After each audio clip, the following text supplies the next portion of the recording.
ఇక్కడ పొత్తు పెట్టుకునేదేలే అయినా జనసేన తగ్గేదేలే. మున్సిపల్ ఎన్నికల్లో జనసేనతో పొత్తులుండవన్నారు బీజేపీ తెలంగాణ చీఫ్ రామచంద్రరావు. మరోవైపు తెలంగాణలో తొడగొట్టి తీరుతామంటున్నారు జనసేన నేతలు. తమకు బలమున్న చోట అభ్యర్థుల్ని నిలబెడతామంటున్నారు. బీజేపీతో పొత్తు ఉన్నా లేకున్నా పోటీకి మాత్రం సై అంటున్నారు. తెలంగాణలో మున్సిపల్ కార్పొరేషన్ ఎన్నికల వేడి మొదలైంది.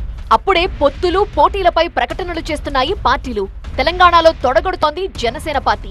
ఇప్పటి వరకు తెలంగాణలో ఏ ఎన్నిక జరిగినా బీజేపీకి మద్దతిస్తున్న జనసేన ఈసారి మున్సిపల్స్ లో పోటీ చేసి పార్టీ పల్స్ ఎంతుందో తెలుసుకోవాలనుకుంటోంది. తెలంగాణ ప్రజలంతా బీజేపీ వైపు చూస్తున్నారన్నారు ఆ పార్టీ రాష్ట్ర అధ్యక్షుడు రామచంద్రరావు. అలాంటి పార్టీ మున్సిపల్ ఎన్నికల్లో ఏ పార్టీతోనూ పొత్తు పెట్టుకోదన్నారు. ఏపీలో పరిస్థితులు వేరు, తెలంగాణలో పరిస్థితులు వేరు అన్నారు. ఇక్కడ ఒంటరిగానే బరిలోకి దిగుతామన్నారు. ఒకవేళ అలాంటి పొత్తులేమైనా ఉంటే జాతీయ నాయకత్వం డిసైడ్ చేస్తుందన్నారు రామచంద్రరావు. ప్రజల్లో కూడా భారతీయ జనతా పార్టీ వైపు ఒక ప్రత్యామ్నాయం చూస్తూ ఉన్నారు. ఇటువంటి ఒక సమయంలో భారతీయ జనతా పార్టీ ఒంటరిగానే పోయేటటువంటి ఆలోచన ఉన్నది ఒకటి.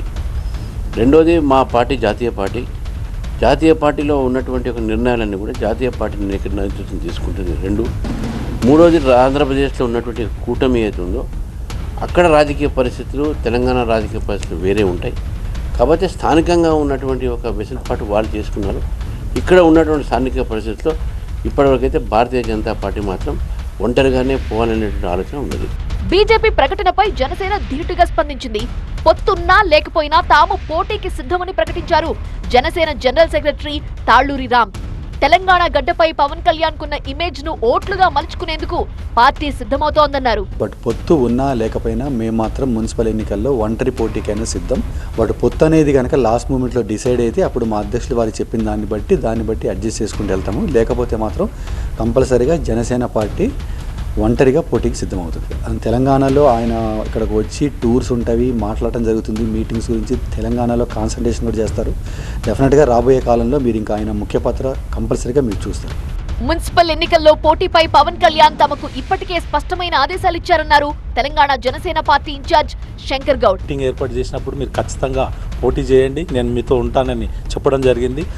ప్రతి చోట మాకు బలం ఏదైతే ఏ వార్డులలో బలం ఉందో, ఎక్కడ మున్సిపాలిటీలలో మాకు బలం ఉందో, ఏ కార్పొరేషన్లో బలం ఉందో ఆ బలం ఉన్న చోట్ల మేము ఖచ్చితంగా పోటీ చేస్తామని మీ ద్వారా తెలియజేస్తున్నాము. ఏదన్నా బీజేపీ జనసేన ఏదైతే అలయన్స్ ఉందో దాని విషయం ఏదున్నా కానీ జనసేన అధినేత శ్రీ పవన్ కళ్యాణ్ గారు మాట్లాడతారని మీ ద్వారా తెలియజేస్తాం. రాబోయే కార్పొరేషన్ ఎలక్షన్లో కూడా మేము ఖచ్చితంగా పోటీ చేస్తామని మీ ద్వారా తెలియజేస్తాం. పదవులున్నా లేకున్నా పార్టీ కోసం పనిచేస్తున్న వారికి మున్సిపల్స్ అవకాశం ఇవ్వాలని జనసేన భావిస్తోంది. ఏపీలో ఓట్లు చీలకుండా పొత్తు పెట్టుకున్న జనసేన తెలంగాణలో పార్టీని బతికించుకోవాలని ప్రయత్నిస్తోంది.